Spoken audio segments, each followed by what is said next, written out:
नमस्कार. कनक कृषी न्यूज चॅनलमध्ये आपल्या सर्वांचे स्वागत आहे. निवृत्ती वेतन कमीत कमी 7,500 रुपये प्रति महिना मिळावा, ही बातमी बघत रहा कनक कृषी न्यूज चॅनलवर डॉक्टर अतुल लामसंगेकडून. आपण जर चॅनलवर नवीन असाल तर कनक कृषी न्यूज चॅनलला सबस्क्राईब करायला विसरू नका. नवीन ताज्या देश विदेशातील आणि स्थानिक बातम्या बघत रहा नियमित हर रोज कनक कृषी न्यूज चॅनलवर. तर बघूया आजची ताजी बातमी सविस्तरपणे. केंद्राच्या कर्मचारी निवृत्ती वेतन योजना 1995 EPS अंतर्गत सध्या मिळणाऱ्या 1,000 रुपयाच्या किमान मासिक निवृत्ती वेतनाच्या तातडीने आणि सर्वसमावेशक फेरआढावा घेण्याची शिफारस एका संसदीय समितीने मंगळवारी केली. वाढत्या महागाईच्या काळात निवृत्ती वेतन दिलासा देण्यासाठी निवृत्ती वेतन अधिक वास्तववादी आणि सन्मानजनक पातळीवर नेण्याची गरज व्यक्त या समितीने केली. ते दरमहा किमान 7,500 रुपये करावे अशी महत्त्वपूर्ण शिफारस या समितीने केलेली आहे. किमान मासिक पेन्शन 7,500 रुपये करावे या मागणीसाठी निवृत्ती वेतनधारकांनी 9 मार्चपासून जंतर मंतर येथे 3 दिवसाचे आंदोलन केल्याच्या पार्श्वभूमीवर कामगार, वस्त्रोद्योग आणि कौशल्य विकास विषयक संसदीय स्थायी समितीने केलेली ही शिफारस लक्षणीय मानली जाते. गीग कामगारासाठी ई-श्रम पोर्टलवर नोंदणी अनिवार्य करणे आणि कामगाराची सामाजिक सुरक्षा मजबूत करणे यासंबंधी ही महत्त्वपूर्ण शिफारसी या समितीने केल्याच्या आहेत.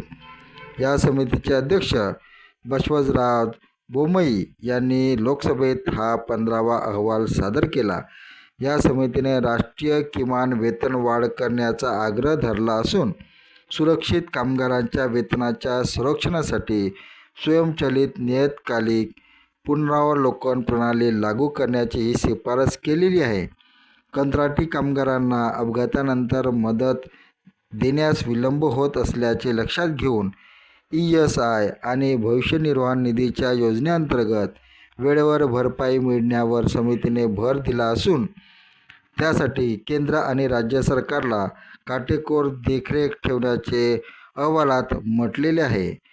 बालमजुरीचे निर्मूलन करण्यासाठी बोम्मई समितीने राष्ट्रीय बालमजूर प्रकल्पाचे विलिनीकरण सर्व शिक्षा अभियानामध्ये करण्याचा पुनर्विचार करण्याची आणि समर्पित संस्थात्मक यंत्रणा स्थापन करण्याची शिफारस केलेली आहे. आधुनिक अर्थव्यवस्थेतील गिग आणि प्लॅटफॉर्म कामगाराची वाढती संख्या लक्षात घेता ई-श्रम पोर्टलवर त्याची नोंद अनिवार्य करण्यात आलेली आहे.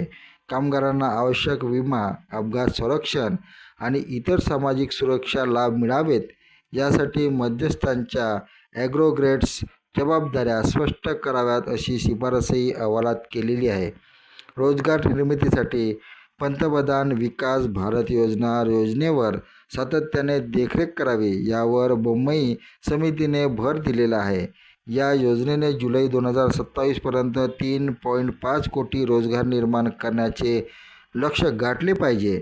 नवीन कामगार संहिता लागू करण्यासाठी खाण सुरक्षा महासंचालकातील रिक्त पदे त्वरित भरणे, आधुनिक देखरेख तंत्रज्ञानाचा अवलंब करणे आणि स्थायी केंद्र राज्य समन्वय समिती मंडळ स्थापन करण्याची ही शिफारस समितीने केलेली आहे. अलीकडे संसदेत मंजूर झालेल्या 4 कामगार संहित्याचा नवीन नियामक चौकटीमुळे अधिक न्याय, सुरक्षित आणि शिस्तबद्ध कामगार बाजारपेठ निर्माण होईल.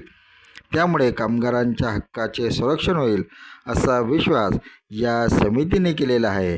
समितीने काही शिफारसी केलेल्या आहेत. त्या वाढत्या महागाईच्या काळात दिलासा देण्याची सूचना, जंतर मंतर येथे आंदोलनाच्या पार्श्वभूमीवर शिफारस.